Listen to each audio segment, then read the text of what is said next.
तो मैं एक दिन में कैसे एग्जाम के लिए तैयारी करता हूँ। सबसे पहले मैं सारे डायग्राम को एक जगह पर लिख देता हूँ, चाहे जितने भी डायग्राम हो उस सारे चैप्टर में 5 यूनिट मिला के जितने भी डायग्राम होते हैं मैं सभी को एक जगह लिखता हूँ ताकि मुझे याद करने में आसानी हो, क्योंकि डायग्राम सबसे इंपॉर्टेंट है, 2 मार्क्स उससे मिलता है। तो इसलिए मैं सबसे पहले डायग्राम को एक जगह लिखता हूँ। इसके बाद जो भी पार्ट अंडरस्टैंडिंग वाला है मैं उसको पहले ही समझ लेता हूँ ताकि मुझे बाद में उसे याद करने की जरूरत ना पड़े, क्योंकि याद करना आपको पता है बहुत ही मुश्किल हो जाता है आपके समय में। कुछ लोग होते हैं जो रट्टू मार के रट लेते हैं, लेकिन अभी हमसे तो नहीं हो पाता है। इसलिए जो भी अंडरस्टैंडिंग पार्ट होता है उसको मैं पहले ही समझ लेता हूँ। सारे टॉपिक को याद करते समय मैं ये ध्यान रखता हूँ कि मैं उसको सारे चीज़ों को रियल लाइफ एग्जाम्पल से इंप्लीमेंट करूँ ताकि मुझे उसको याद करने में आसानी हो, वह रियल लाइफ से मैच करता हूँ। बड़े बड़े टाइप्स और बड़े बड़े एग्जाम्पल को याद करने के लिए मैं मेमोनिक्स का यूज़ करता हूँ ताकि वो अच्छे से याद रहे और उस समय पे याद आ जाए। जैसे मान लो आप एप्पल, कैट, बॉल सब है तो उसका फर्स्ट लेटर आपको लेना है।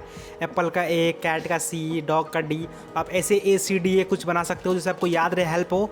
और मेक श्योर ये करें कि उससे कोई ऐसा वर्ड बन जाए उसका अरेंजमेंट से। सीक्वेंस मैटर नहीं करता, अगर सीक्वेंस मैटर करता है तो फिर आपको सीक्वेंसली याद करना है। अगर सीक्वेंस मैटर नहीं करता है तो आपको उसको ऐसा वर्ड में पिरोना है कि आपको सही समय पे याद आ जाए। और ऐसे नहीं कि मैं अंधे जैसा पढ़ना शुरू कर देता हूँ। सबसे पहले आपको PYQs को देखना है, क्योंकि उसमें ही छुपा हुआ आता है ऐसे इंपॉर्टेंट क्वेश्चन जिस पे आपको ज़्यादा फोकस करना है। मान लो कुछ ऐसे क्वेश्चन है जिसको आपको देखकर ही पता चल जाएगा कि वो पक्का आने वाला है और वो पीछे से इमोट कर रहा है वो साला।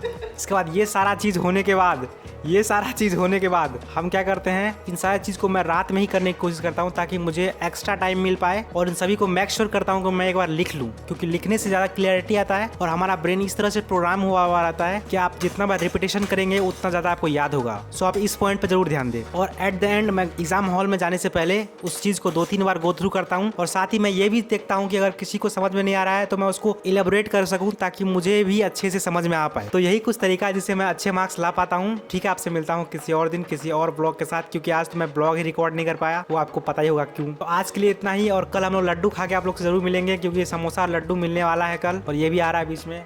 आपकी तरह हम भी मायूस है, लेकिन समोसा के चक्कर में सोच रहे कल चल जाए भाई, देता है समोसा वोसा देता है। तो ठीक है, कल समोसा के चक्कर में जाना पड़ेगा। और वो बैंड तो नहीं लिए इस बार, वो टोपी तिरंगा वाला देशभक्ति इस बार जोर से नहीं आ रहा।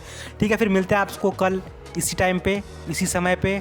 जय हिंद, वंदे मातरम।